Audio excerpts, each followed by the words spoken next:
3, 2, 1 क्यों। बिस्मिल्लाहिर्रहमानिर्रहीम। अस्सलाम वालेकुम। कुफल टूटा खुदा खुदा करके।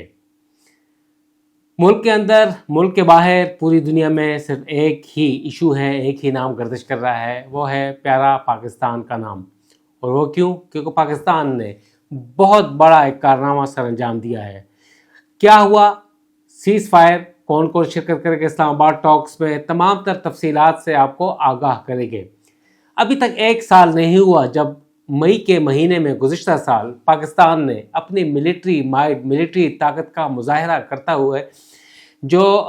भारत को धूल चटाई और बदतरीन शिकस्त से दोचार किया और ऑपरेशन सिंदूर को नाकाम बनाया, तो सब दुनिया कहने लगी कि चीन के बाद खित्ते में जो ताकत है बड़ी, वो है सिर्फ पाकिस्तान। और अब एक बार फिर ये साबित हुआ है सिर्फ 10-11 महीनों में कि पाकिस्तान एक बहुत अच्छा सफारतकार भी है, मीडिएटर भी है, और कतर के बाद जो नाम लिया जाता है इंटरमीडिएशन में सॉलिसी के लिए, वो है पाकिस्तान। पाकिस्तान ने वो कर दिखाया है जो कभी किसी ने नहीं किया, और सिर्फ चंद दिनों में तकरीबन 6 हफ्तों पर मुहित ईरान यूएस इजराइल वॉर जो है वो बंद करवा दी है। फिलहाल टेम्परेरी सीज फायर हुआ है सिर्फ 2 हफ्तों के लिए। अब क्या होना बाकी है, क्या होने जा रहा है, इस हवाले से तमाम तर दुनिया की तवज्जो जो है, नज़रें जो हैं, वो पाकिस्तान और इस्लामाबाद पर लगी हुई हैं। उस हवाले से तमाम तर तफसीलात से आगाह करते हैं कि कौन कौन शिरकत करेगा। रात उस वक्त सीज़ फायर हुआ जब सिर्फ और सिर्फ 2 घंटे बाकी थे डेडलाइन में, यानी 8 बजे जो टाइम था इंटरनेशनली 3:30 बजे जो ट्रंप ने डेडलाइन दी थी ईरानी वक्त के मुताबिक कि the whole civilization will die, के बॉम्बार्डमेंट करके तमाम तर जो सिविलाइजेशन है, ईरान के पावर प्लांट्स हैं, ईरान के जो दीगर अहम तनसीबात हैं, पुल हैं, तबाह कर दिया जाएगा। मगर पाकिस्तान की सालिसी की कोशिशों, फील्ड मार्शल आसिम मुनीर की विजडम और उनकी कोशिशों की वजह से ये जो 2 वीक की सीज़ फायर है वो शुरू हो गई है। और बहुत बड़ी अनाउंसमेंट तकरीबन अल सुबह ट्रुथ सोशल के ऊपर ट्रंप ने की, और इसके अलावा वज़ीर आज़म शहबाज शरीफ ने भी एक एक्स के ऊपर अपने पैगाम में लिखा है कि 2 हफ्तों का सीज़ फायर हो गया है, और उसको कंफर्म किया फिर प्रेसिडेंट ट्रंप ने।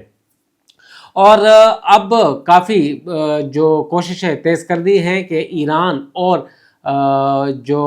अमेरिका है, क्या वो डायरेक्ट शिरकत करेंगे या नहीं। और उसमें ईरानी प्रेसिडेंट मसूद पेज़ेश्कियान के साथ एक 45 मिनट की गुफ्तगू में वज़ीर आज़म शहबाज शरीफ को ये कंफर्म किया गया है कि जो ईरानी जो डेलीगेशन है उसकी जो कंपोजिशन है उस बारे में कंफर्म कर दिया गया है कि एक तो मसूद पेज़ेश्कियान ने दावत कबूल कर ली है टॉक्स के लिए इस्लामाबाद आने की, और ये कहा गया है उसमें कि ईरानी पार्लियामेंट के स्पीकर बाकिर गालिबाफ और foreign minister Abbas Araghchi Pakistan आएंगे इस्लामाबाद में शिरकत के लिए। अगर ये वाक़या हो जाता है, मुज़ाकरात कामयाब हो जाते हैं, तो ये बहुत बड़ी कामयाबी होगी और इसे इस्लामाबाद एकॉर्ड का नाम दिया जाएगा। इसके अलावा दूसरी तरफ वाशिंगटन की जानिब से अभी तक अमेरिकन जो डेलीगेशन के बारे में नहीं बताया गया, और ये नहीं कहा गया कि क्या इनविटेशन एक्सेप्ट हुआ है या नहीं। थोड़ी देर पहले तक तो नहीं हुआ था, शायद आगे हो जाए। अगर आना है, ये ज़राए किससे खबर आ रही है कि American vice president JD Vance वो पाकिस्तान आ सकते हैं टॉक्स के लिए, क्योंकि ईरान की जानिब से जो खुसूसी नुमाइंदे हैं अमेरिका के मिडल ईस्ट के लिए, स्टीव विटकॉफ, और जो दामाद हैं सदर ट्रंप के जेरेड कुशनर, उसके ऊपर ईरान अदम एतमाद का इजहार कर रहा है, क्योंकि उनकी वजह से 2 मरतबा जिनीवा और जो ओमान में टॉक्स थी वो नाकाम हो गई थी, और जंग फरवरी 28 को शुरू हो गई। तो लिहाजा अब ये इम्कान जाहिर किया जा रहा है कि शायद अमेरिकन वाइस प्रेसिडेंट को डेलीगेशन में भिजवाया जाए, और इसकी अभी कंफर्मेशन होना बाकी है। तो हमारे तर्जुमान दफ्तर खारजा और तर्जुमान इस्लामाबाद अमेरिकन एम्बेसी, इस हवाले से उन्होंने कोई नहीं बताया। अब माजी में क्या हुआ, ماضی میں یہ ہوا کہ اسٹیو وٹکوف اور جیرڈ کشنر نے جنیوا میں اور عمان میں 2 مرتبہ ٹاکس میں حصہ لیا، اور وہ ٹاکس جو تھی، مذاکرات جو تھے، وہ ڈائریکٹ نہیں تھے، انڈائریکٹ تھے، فیس ٹو فیس نہیں تھے۔ ایک کمرے میں یو ایس کا جو وفد ہوتا تھا، جیرڈ کشنر اور دیگر جو وٹکوف، اور دوسرے کمرے میں عباس اراغچی اور ان کا ڈیلیگیشن شامل ہوتا تھا، اور تیسرا جو میڈیٹر تھا، ثالث تھا، وہ عمان تھا، اور عمان میسیجز کا تبادلہ کرتا تھا، ایک کمرے سے دوسرے کمرے اور دوسرے کمرے سے پھر پہلے کمرے میں آ جاتے تھے۔ مگر کئی دن کے 2-3 دن کے سیشنز کے بعد وہ ناکام ہو گیا، جس کے بعد دوبارہ فروری کے مہینے میں ہی وہ جنیوا میں، اور پھر فروری کے مہینے میں ہی وہ جو ٹاکس تھے وہ عمان میں ہوئے، مسقط میں، اور مسقط میں بھی یہی انڈائریکٹ ٹاکس تھے، فیس ٹو فیس جو مذاکرات نہیں ہوئے، اور عمان نے ایک کمرے سے دوسرے کمرے میں میسیجنگ کی، کیونکہ 2 الگ الگ کمروں میں سیپریٹ رومز میں وہ بیٹھے رہے۔ اور اس کے علاوہ اگر ہم دیکھیں تو اس مرتبہ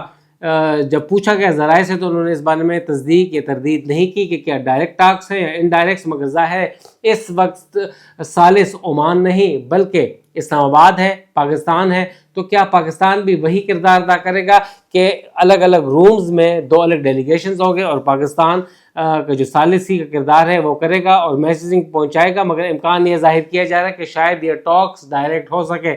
ایک طرف بتایا جا رہا ہے کہ ایجپٹ، سعودی عرب اور ٹرکی کا ڈیلیگیشن بھی پاکستان آ سکتا ہے۔ تو یہ تھی ڈیولپمنٹ اس حوالے سے کہ کون کون آئے گا اور کب آئے گا۔ اسلام آباد میں اگر بتایا جائے تو آج ہی سے سیکیورٹی ہائی الرٹ کر دی گئی ہے۔ اسلام آباد پولیس، اسلام آباد ٹریفک پولیس کی جانب سے ریڈ زون کا جو ایریا ہے اسے سیل کر دیا گیا ہے، اور ایئرپورٹ سے ریڈ زون کی طرف آنے والے راستوں کو بھی کل اور پرسوں بند رکھے جانے کے امکان ہے، اور اس وقت یہ راستے اور علاقے تمام سیل آف رہیں گے جب تک یہ ٹاکس کمپلیٹ نہیں ہو سکتی۔ اور فی الحال تو یہ ٹاکس جمعہ کو ہونی ہے، اور امکان یہی ظاہر کیا جا رہا ہے کہ اگر بریک تھرو ہوتا ہے تو یہ ٹاکس ہفتہ اتوار یا آگے بھی جا سکتی ہے۔ مگر فی الحال یہ 2 ویک کا سیز فائر ہے، اور اس کو 45 دن تک بڑھانے کا جو ہے وہ ٹاسک دیا گیا ہے، اور پھر اسے مستقل سیز فائر میں بھی تبدیل کیا جا سکتا ہے، کیونکہ ایران بالکل بھی راضی نہیں ہو رہا تھا ٹیمپریری سیز فائر کے لیے 15 دن یا 45 دن کے لیے، اور اس کے لیے چائنا نے بہت اہم کردار ادا کیا ہے، اور چائنیز ایمبیسڈر نے بھی آج ملاقات کی ہے deputy prime minister foreign minister Ishaq Dar کے ساتھ، اور شکریہ ادا کیا ہے پوری دنیا سے کہ جو تمام لیڈرز ہیں، فارن منسٹرز ہیں، وہ وزیر اعظم اور ڈپٹی پرائم منسٹر کو فون کر کے تہنیتی پیغامات دے رہے ہیں اور شکریہ ادا کر رہے ہیں۔ جین میریٹ جو ہیں برٹش ہائی کمشنر، انہوں نے پاکستان کا شکریہ ادا کیا ہے کہ انہوں نے دنیا کو تباہی سے بچا لیا ہے۔ اب صورتحال اس وقت یہ بتائی جا رہی ہے کہ جو 10 پوائنٹس ایران کی جانب سے دیے گئے ہیں اس کے اوپر گفتگو ہوگی، جس میں اسٹریٹ آف ہرمز کے اوپر ان کی جو سیکیورٹی ہوگی اس کے اوپر گفتگو کی جائے گی، اور دوبارہ جنگ بندی جو ہے مستقل ہوگی، دوبارہ جنگ نہ کرنے کی یقین دہانی ہوگی۔ تو اس قسم کے نکات شامل ہیں، اور اسلام آباد کے ایکارڈ کے بعد اب یہ صورتحال آئی ہے کہ اسٹریٹ آف ہرمز جو ہے، آبنائے ہرمز، وہ کھول دیا گیا ہے۔ پہلا جہاز جو ہے ایرانی اتھارٹیز نے ریلیز کر دیا ہے وہاں پہ، اور وہاں پر تقریباً 3000 کے قریب جو شپس ہیں وہ سٹک ہیں، اور ہزاروں کی تعداد میں اس میں عملہ ہے، ان کو بھی رہائی تقریباً مل گئی ہے۔ اور اب جو آبنائے ہرمز کھول دیا گیا ہے، اگلے حکم تک اور جب تک یہ کامیاب نہیں ہوتے اس وقت آبنائے ہرمز کھلا رہے گا۔ اور یہ تھی آج کل کی ڈیولپمنٹ، اور مزید تفصیلات، بریکنگ نیوز اور تمام چیزوں کے بارے میں آپ کو آگاہ کرتا رہیں گے۔ ہمارے ساتھ رہیے گا، اور کسی نے بھی ابھی تک جو چینل سبسکرائب نہیں کیا، لائک نہیں کیا، تو مہربانی صرف ایک کلک کر دیں۔ بہت شکریہ، السلام علیکم۔